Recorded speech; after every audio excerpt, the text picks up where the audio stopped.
সেরা কণ্ঠের অনেকগুলো প্রাপ্তির মধ্যে একটা বড় প্রাপ্তি হচ্ছে আমার একটা বন্ধু। আমি তার বুকেতে বাসর সাজাই, দুঃখ ভুলে কান্না লুকাই। ভিউজটা ফ্যাক্ট না, বাট এটা আনন্দ দেয়। মাগো কেমন করে আমায় ছেড়ে পারো তুমি একা থাকতে। আমার লাইফে আসলে অপূর্ণতা বলতে কিছু নেই। এক পা দুপা কপা গেল কত কথা, রাত ফুরলো কত গল্প জমা আমাদের। সেরা কণ্ঠ এবং সঙ্গীতাঙ্গনে সবচেয়ে বেশি জনপ্রিয় এবং বহুল পরিচিত একটি নাম অনিরুদ্ধ শুভ। কেমন আছেন? আলহামদুলিল্লাহ। কয়েকটি নাটকে আপনার কয়েকটি গান খুব বেশি সাড়া ফেললো, সেই প্রসঙ্গটা একটু আমাদের জানাবেন। যেহেতু ইন্ডাস্ট্রিতে পদচারণাটা খুব অল্প সময়ের, খুব বেশি দিন হয়নি আমার, তো এই ছোট ছোট প্রাপ্তিগুলো আসলেই খুব আনন্দ দেয় একজন শিল্পী হিসাবে। আমরা যতই বলি যে ভিউজ চাই না, ভিউজ দিয়ে শিল্পের বিচার হয় না, কথাটা ট্রু, ভিউজ দিয়ে শিল্পের বিচার হয় না, বাট সেই আমরাই হয়তো আবার নিজেদের গানগুলোতে যখন একটু ভিউজ দেখি, যে মানুষ ভিউজটা আসলে কি মিন করে, এটা হচ্ছে যে অডিয়েন্স, কতজন অডিয়েন্স দেখছে, এটা একটা কাউন্ট করার একটা যেহেতু একটা ওয়ে আছে এখন। তো এটা যখন দেখতে পারি আমরা যে ভিউজ হচ্ছে, তখন একটু আনন্দ আই গেস সবাইকেই দেয়, সব শিল্পীরাই পায়। কিছু কিছু ক্ষেত্রে যখন আমরা কিছু ভালো কাজ করি, যেটা আমাদের ফিল হয় ভালো কাজ, সেটা অডিয়েন্স ওরকমভাবে অ্যাকসেপ্ট করছে না, তখনও আমরা সেই কথাটা বলি যে ভিউজ দিয়ে শিল্পীর বিচার হয় না। বাট আলটিমেটলি ভিউজটা ফ্যাক্ট না, বাট এটা আনন্দ দেয়। বান্ডেল থাকলে প্রতি সেনমানিতে টাকা বাঁচবে। বিকাশ সেনমানি বান্ডেল কিনে জিতুন প্রতি লেনদেনে। আপনি ভিজুয়ালি আসতেছেন না কেন? ভিডিওতে আপনাকে দেখা যায় না কেন? ভিজুয়ালি আসার প্ল্যানিং খুব একটা ছিল না, বিকজ অ্যাজ এ কম্পোজার হিসেবেই ছিলাম, সবসময় বিহাইন্ড দ্য সিন কাজ করতাম। তো যেহেতু সেরা কণ্ঠের মাধ্যমে অ্যাজ এ ভোকাল হিসাবে ফ্রন্ট লাইনে আসার একটা সুযোগ হলো, এখন স্পটলাইটের নিচে দাঁড়াই, সামনে থাকি, মানুষের সাথে কথা হয়, টিভি স্ক্রিনে দেখায়, তো এখন একটা ইচ্ছা মনে অলরেডি চলে এসেছে যে হ্যাঁ স্ক্রিনে আসবো, এবং খুব সুন আশা হচ্ছে কিছু ভালো কাজের মাধ্যমেই শুভকে, আই গেস যারা শুভকে ভালোবাসে তারা শুভকে স্ক্রিনে দেখতে পাবে। সম্প্রতি আমরা দেখলাম যে বজ্রা নাটকে আপনার একটি গান খুব বেশি আলোচনায়, সেই গানের কয়েকটি কলি একটু আপনার কণ্ঠে শুনতে চাইবো। আমি তার বুকেতে বাসর সাজাই, আমি তার বুকেতে বাসর সাজাই, দুঃখ ভুলে কান্না লুকাই, তবু তারে পাওয়ার উপায় নাই,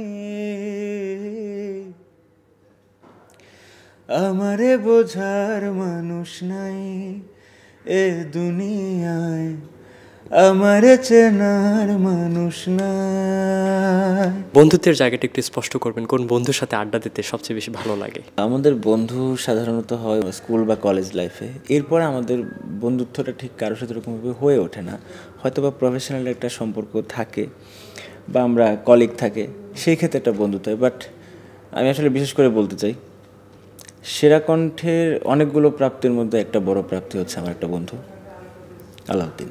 আমার আড্ডা, গান, এখন ম্যাক্সিমাম সময় আসলে যার সাথে আমার কাটানো হয়, বা আমাদের অনেক সময় ব্যস্ততার কারণে দুজনে দেখা হয় না, এরপরেও দিন শেষে আমরা 2-3টার দিকে হয়তো বা আমরা অ্যাটলিস্ট কথা যখন আমরা 1-1.5 ঘন্টা কথা বলে আমরা দুজন ঘুমাতে যাই। তো সেই ফ্রেন্ডটা হচ্ছে আলাউদ্দিন। আমাদের একসাথে ভালো কিছু কাজ হচ্ছে। আলাউদ্দিনের খুব সুন্দর একটা গান সুর করার সৌভাগ্য হয়েছে আমার, মাকে নিয়ে একটি গান।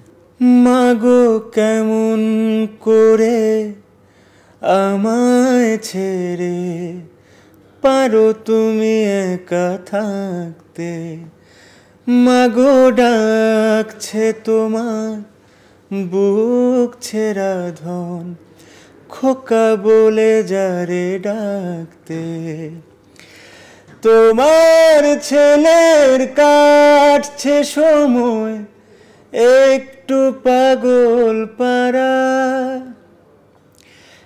একটু কি মা হয় না মায়া, দাও না ডাকে সারা, মাগো কেমন করে আমায় ছেড়ে পারো তুমি একা থাকতে, মাগো ডাকছে তোমার বুক ছেঁড়া ধন, খোকা বলে যারে ডাকতে।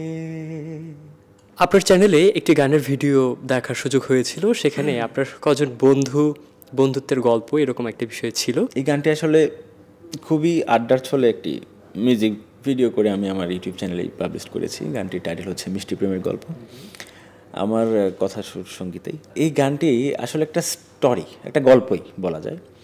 এই গল্পটাতে আমরা 4টা কাপল দেখিয়েছি, যারা হচ্ছে টিনেজ লাভার, এরপরে হচ্ছে সদ্য বিবাহিত ধরা যায় বা বিয়ে করবে একটা কাপল, এরপরে হচ্ছে বিবাহিত উইথ কিডস। 4টা কাপলের মধ্যে লাস্ট কাপল হচ্ছে যে বার্ধক্যের যে সময়টা থাকে একটা রোমান্টিক জুটির, যে আমরা প্রেম থেকে বিয়ে, বাচ্চা, দেন শেষ বয়স পর্যন্ত একসাথে থাকা একটা কাপল গোল তো এটাই হওয়া উচিত। তো যখন 3টা কাপল ছিল বেসিক্যালি আমার সবসময় যারা আমার জোনের মানুষ, আমার হাবের মানুষ, আমার সাথে যারা মিউজিক করতেছে, যাদের সাথে আমি আড্ডা দিচ্ছি, তো তাদেরকে কাস্টিংয়ে রেখেছিলাম। তো ওই ওল্ড কাপলটার জন্য তখন ভাবলাম এটার জন্য সুইটেবল কারা। দেন আব্বু আম্মুকে বললাম যে তোমরা এই ক্যারেক্টারটা প্লে করো, তারা উইলিংলি, কারণ আব্বু আম্মুর সাপোর্টে এই পর্যন্ত তারা আমার মিউজিক নিয়ে কখনোই কোনো বাধার তো দেয়নি, সব সময় সাপোর্ট করে এসেছে। তো তাদেরকে বলার পর তারা ক্যামেরার সামনে খুব দুর্দান্তই ছিল। আমি হ্যাপি মানুষ দুটাকে পেয়ে আমার একটা কাজের মধ্যে।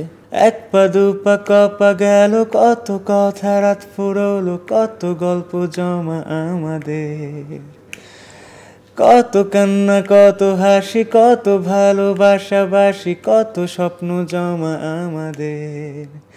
ও 1 পা 2 পা কপা গেল কত কথা, রাত ফুরলো কত গল্প জমা আমাদের, কত কান্না কত হাসি কত ভালোবাসা বাসি, কত স্বপ্ন জমা আমাদের।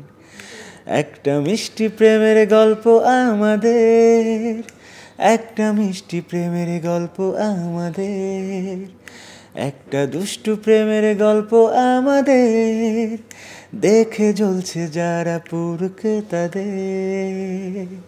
আপনার কোন ইচ্ছেটার পূর্ণতার অপেক্ষায় আপনি এখন পর্যন্ত?